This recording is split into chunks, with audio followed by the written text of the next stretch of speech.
Пърнис, или на български Пещ, е игра от 2020 година от 2 до 4 играчи, публикувана от Arcane Wonders и създадена от грузинския Васко да Гама Иван Ласхин. Добре, чете се Лашин, но иначе нямаше да е смешно. А сега стана супер смешно.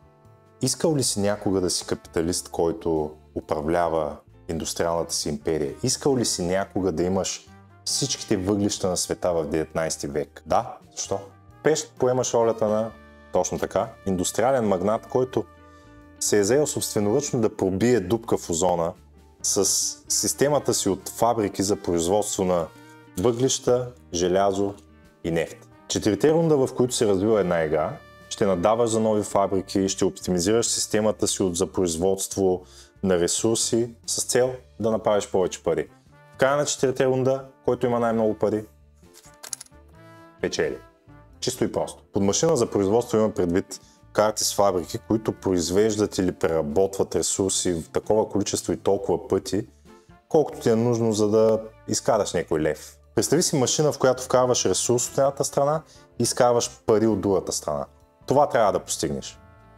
И разбира се, не е толкова просто. Но за да построиш машината, ти трябва частите. А тя ги печелиш на търг. Всеки от 4 рунда започва с търг на фабрики. На масата се нареждат определен брой карти с фабрики, а ти и другите играчи надавате за тях посредством 4 чудесни дървени диска с различни стойности. Всеки диск е с различна големина и, както казах, с различна стойност. Най-малкият е 1, следващия по големина е 2, третия по големина е 3 и четвъртия по големина е 4. Не го отхвърлям като вариант. Ти и другите играчи се редувате да поставяте дискове върху картите с фабрики, следвайки няколко прости правила. Първо, върху една карта не може да има 2 диска с един и същ цвят. Второ, върху една карта не може да има 2 диска с една и съща стойност. Което ще рече, дисковете ти трябва да са поставени върху 4 различни карти и ако искаш да зашиеш двойка върху някоя карта, първо трябва да се убедиш, че там вече няма друга двойка. Съответно, след теб вече никой не може да постави двойка там. Разбира се, ясно е, че ако поставиш най-големия си диск върху дадена карта, автоматично я печелиш. Ясно е, че не можеш да спечелиш карти с всички твои дискове. И в даден момент ще се наложи да сложиш диск с по-ниска стойност върху карта, която общо взето вече е спечелена от друг играч. Защо по дяволите би направил такова нещо? Защото единичката, която закичи над четворката на Светлио, все пак ще ти донесе Армаган. И това може да е по-ефективният ход. Патетичен, посрещнат с присмех, но все пак ефективен. Всяка карта в търга компенсира загубилите. Да, този, който е спечелил я взима и тя става част от империята му, но останалите, които са заложили на нея, получават нещичко така да си имкат. И то го получават толкова пъти, колкото... ще го вземем после.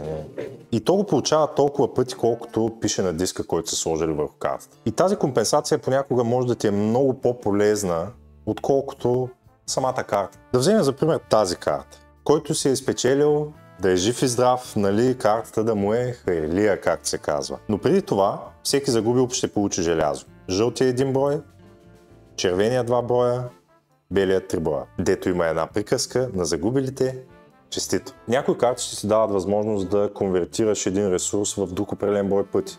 Например, 2 броя въглища в 1 брой железо. Други пък директно ти дават ресурс на ръка. Например, 2 броя въглища. Общо взето това са двете основни действия, които картите извършват. Конвертиране на ресурси и или производството им. А спечелените фабрики директно стават част от индустриалната месомелачка, която наричаш машина за печелене на пари. Но коя точно част зависи от теб. След всеки търг трябва да оптимизираш индустрията си посредством новите карти, които си спечелил. Защото фабриките ти произвеждат и конвертират ресурси, но крайната ти цел все пак е печелене на пари. Въглищата сами по себе си не са пари. Тази всичката стомана няма да ти спечели играта. А за какво ни е всичкият този нефт, щом приятели нямаме вече? Затова трябва да изградиш системата си. Всеки рунд пренареждаш картите си така, че да имаш максимална ефективност. Тази карта произвежда това, тази конвертира същото нещо, което си произвел в друго нещо. Трета карта конвертира предишния ресурс в трето нещо, а четвъртата вече хваща това трето нещо и прави пари от него. Някак си успях да го обясня едновременно по-сложно и по-просто, отколкото всъщност е. Ще го кажа така. От тук влиза ресурс, от тук трябва да излязат пари. От теб се изисква единствено простото нещо да направиш така, че това да се случи. Бързо. Под конкурентен натиск. Но за проблемите си получаваш апгрейд. Всеки рунд имаш право да изхарчиш апгрейда и да направиш някоя от картите в системата си по-силна, по-ефективна. Фабриката, която до момента ти произвеждаше 2 броя въглища, вече ти позволява и да конвертираш нефт в пари. Дали персонал е минал съответното обучение и доколко уменията им са релевантни на това, което ще правят сега, не се казва. Просто вече го могат. И въпреки изобилието от ресурси, което играта ти дава, в нито един момент няма да имаш чувството, че имаш прекалено много отдаден ресурс. Но всъщност това е идеята, да преработваш, да печелиш пари. Дори като се замисля, това, че имаш много отдаден ресурс, всъщност е лошо, защото това означава, че някъде в системата ти има проблем. Нещо не работи добре. Някъде има дисбаланс между добив и преработка. Фабриките ти произвеждат повече въглища, отколкото можеш да продадеш, така да се каже. И това не е особено ефективно. Но това може и да е част от стратегията, която да се развие мигновено в четвърти кръг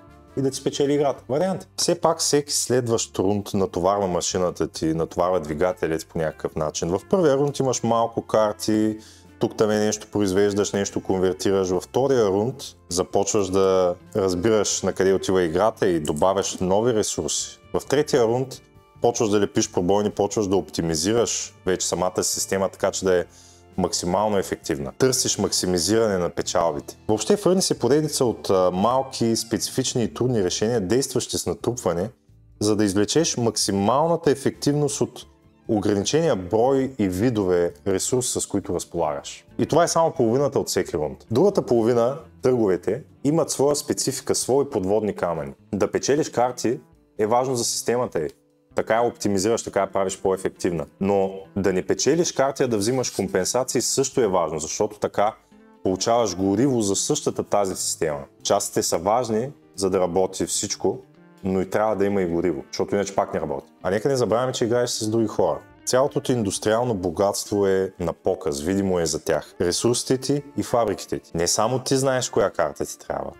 Светло също знае. И може да я гепи изпод носа ти. Онази компенсация, която искаш и върху чиято карта сложи двойка, при лошо стечение на обстоятелствата може директно да спечелиш картата без да искаш. И после, както се казва, да се чудиш къде да си я набиеш. Furnace, както всяка игра с търки, с надаване, има висока степен на конкуренция. Както казах, поради ограничения брой и видове ресурси в играта, картата, която ще пасне чудесно на твоята схема, пасва чудесно на схемата поне на още един играч на масата. И ако не внимаваш, може да се окажеш с една индустрия, която не работи гладко. Произвежда твърде много от даден ресурс, който след това не може да монетизира. Липсва и конвертиращо звено или до такава степен всичко е объркано, че съставните и части са директно несъвместими. И това е много лошо. Но ако внимаваш, дори не на 100%, а на 80%, ще завършиш с една манифактура от 6, 7, 8 карти, при които всичко върви като по вода.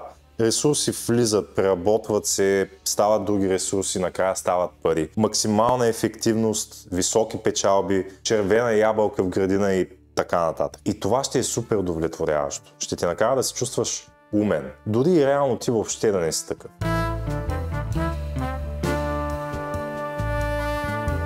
Всички компоненти са от дърво или от хартия и като количество са малко, но са много качествени. Моята бройка пристигна с фабричен дефект в картите, но според мен просто съм оцелил джакпота този път. Сигурен съм, че по принцип няма такъв проблем. Кутията е с приятна големина, за това, което има в нея можеше да е една идея по-малка. Ама айде сега, няма да търсим кусури.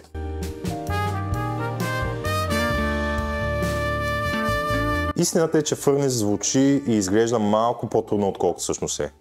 Реално правилата са съвсем леки и се обясняват за около 10 на 15 минути. Самото ръководство е съвсем тънко, така че няма от какво да се страхуваш. Под капиталистическата сериозност на кутията и на компонентите се крие един engine builder с много леки и бързи правила.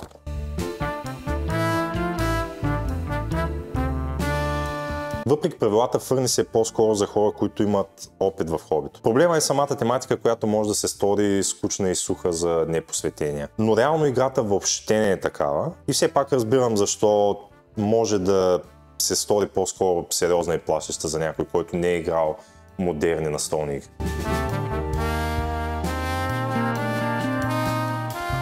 Furnace отнема максимум час при максимум брой играчи. 4. С по-малко може да отнеме и около половин час. Като цяло е кратка игра. Надаваш, печелиш, строиш капитализъм, правиш пари, нов рунд.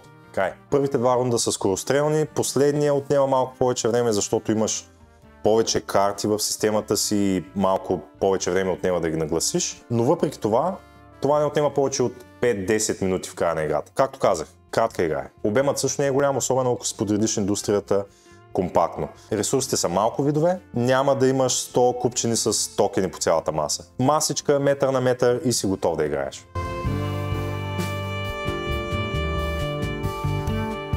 С 3 или 4 играта е чудесна, с 2 просто не работи по начина, по който трябва, както всички игри, които имат търг в тях. Избягвай!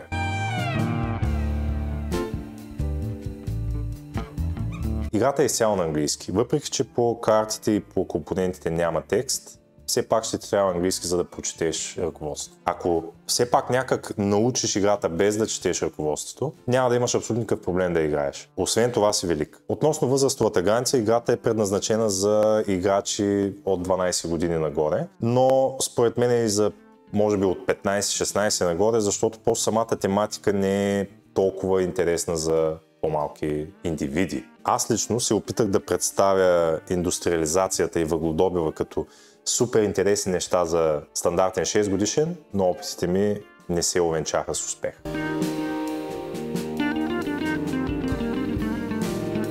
Цената вървя между 70 и 80 лева и честно казано е точно в десятката за това, което Furnace предлага като качество, като забавление и като количество.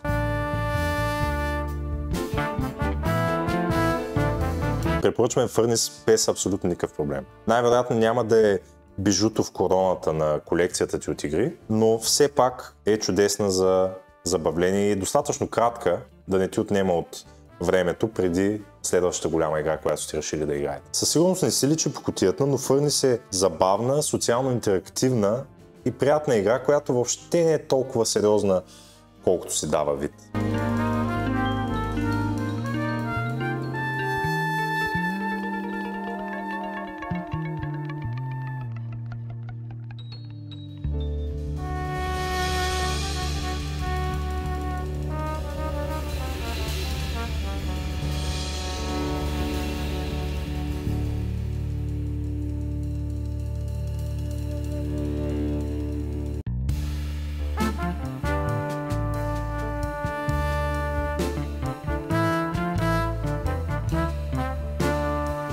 Ако това съдържание ви е харесало и още повече ви е помогнало по някакъв начин, харесайте и се абонирайте за канала ни. До следващия път!